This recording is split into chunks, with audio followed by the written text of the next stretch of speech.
Did this chapter make anybody else's skin crawl towards the end? Anybody? Did y'all not get creeped out a bit by RIYO while also getting PTSD from love being in quotations like a certain somebody from a long time ago? While I want to state the obvious and it being her getting abused as a child, which was hinted back in chapter 25, I also want to tinfoil hat my own idea of what this could imply later on. So make sure y'all stay tuned for that. But overall, this was quite the interesting chapter, and of course, like with any good old DomoSenpai video, y'all know we gotta do a quick overview.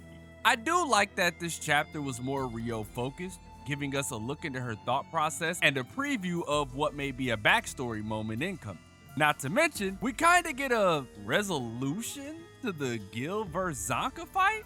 But what's going on, everybody? DomoSenpai here. And today we are back with chapter 146 of Gachiakuta. And if y'all are new to the channel and have yet to subscribe, look man, y'all already know what y'all gotta do. The support links are all down in the description below. We not finna have an extremely long intro, so you know why you here, I know why you here. Let's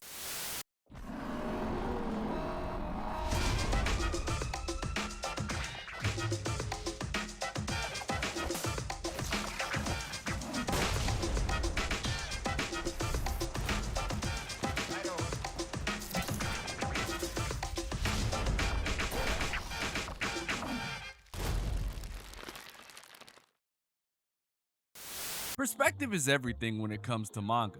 It helps tell a story in a specific way that potentially alters how you originally perceived a situation. And with this starting off from the perspective of RIYO, it really reminded me of the initial thought that I had when she was revealed to be an assassin. How much do we really know about this character? But I put that thought to the wayside because as the chapter begins, we see her sizing up the bubble, looking for an opening to attempt to cut that mug. And as she's going over the details, we get a glimpse of the action going on over on the other side of the venue. Bros, ladies and gentlemen, we finally get more from Gillan Zanka.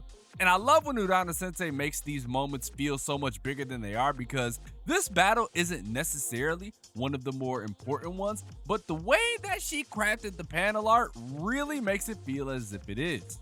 Especially this shot right here. By the way, this is gonna look extremely sick when it gets animated. Just wanted to mention that. This moment was really sick though because we finally get more Gil shit talk. But we all know Zanka to be one of the most, if not the most knowledgeable when it comes to the handling of Jinky. And of course, I've said this like a million times, right? So of course, as the dust settles, she sees every ball destroyed. As Zanka tells her, looks like they ain't balls no more. Your power don't work no more either. This then leads to an internal monologue from Gil. And if you pay attention to the things that she says, it kind of lets you know that something regarding Zanka is coming. She then says he's one of those snooty elite kids. The ones who are all, I didn't study, and get a perfect score on the test. And if we know anything about Urana, situations like this usually result in a specific character from that character's backstory to eventually show up, and more than likely, we may or may not get a Hyo cameo. That's kind of what I've been hinting at this whole time. But just remember, you heard it here first. But that's not even the funniest part. Gil then goes on to say something that gave away what happens next. She says, I'm never out of balls. My Jinky, Gilmero, can turn any spherical object into a breaking ball. Dog, the minute I read this, in my head, I was like, oh shit, RIYO. And literally, in the next page, all we hear is RIYO say, that's great. And from the rafters, bro, like this was Sting. It was like a wrestling match, dog. In comes Felix and Mimo in his shield. This moment had me dying because it not only shows the level of creativity that RIYO has and just how, on the fly she can be, but it was just goofy seeing how Mimo and Felix looked after being launched. And now that we are here, can we once again give a quick shout out to Urana-sensei and her level of presentation that she and the team always bring to the table? Anytime, and I literally mean any time we are given a moment in this series, the characters involved will always have one of the coldest either poses or just art in general.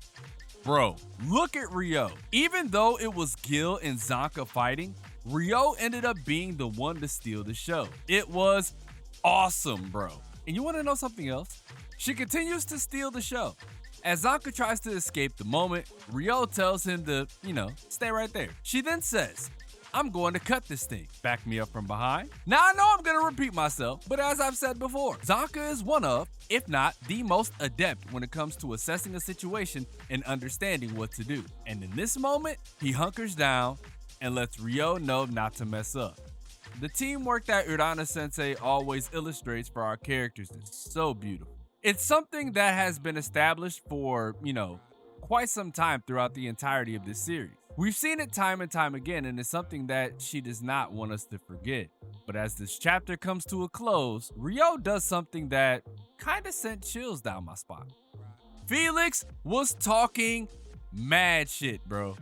Saying things like, my letters are unbreakable, and Gillan and I are gonna turn you into roadkill. It's the classic villain says things that won't happen, therefore they get pulverized type of moment, right? RIYO then says, with a creepy look on her face, then I can cut through it. When love, in quotations, is too strong, then it's easy for cracks to get in. There, you see? And she destroys the barrier. Such a wild way to end the chapter, and I'm not talking about cutting the barrier. Did y'all see the look on her face as she talked about love? When I saw this, I was immediately reminded of 3 or 4 moments. First, it took me back to when she initially was talking about scars from parents being good or bad. That was chapter 25. Then it reminded me of when we fought Amo and she was talking about protecting someone. So that was like, somewhere in the 30s. And again, when she and Amo had that conversation prior to us leaving for the Doll Festival. But that wasn't all. And, I would like to let you guys know that this part here is mostly tinfoil hat territory. So if you don't want to see this part, you skip to the end. Now, as I saw this, the final thing that popped into my head was the Tomsy reveal and his skewed view of love, all the while being the guy that murdered Recto, the big reveal. This is obviously not real shit, but could you imagine if this whole time this was never RIYO, but was Tomsy? And the only reason this works is because he used the book on everybody, including the audience? Would that not be so cool? And I'm not trying to bait y'all with the whole, oh man, RIYO's a double agent too. She's probably working with Tomsy, which wouldn't be too far out of the realm of possibility, but I do think that that's kind of a bit ridiculous. And the more I start to think about it, the more it really starts to become plausible. So let me leave this idea out. Anyway, we know what we're getting into with this, as we'll more than likely be going into a RIYO backstory.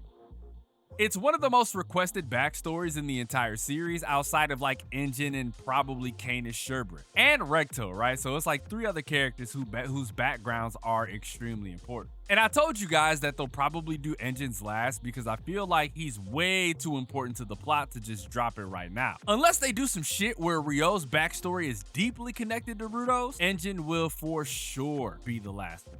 Anyway, this chapter left me curious for the next one. I'm truly wondering what Urana-sensei is planning to do with this situation going forward. Are we finally in the clear against Maimo, or are we just getting started within the delusional mind of his? Make sure y'all let me know down in the comment section below. Leave a like if you enjoyed, subscribe if you're new. Thank you guys for being here, man. Y'all continue to pull up and show out with all of this support. Really makes me realize just how lucky I am to not only be in this position, but to have y'all here. I'm gonna get out of here and edit this video. Y'all enjoy y'all morning, afternoon, and night, wherever y'all are. I'm DomoSenpai, and I'll catch you guys in the next video.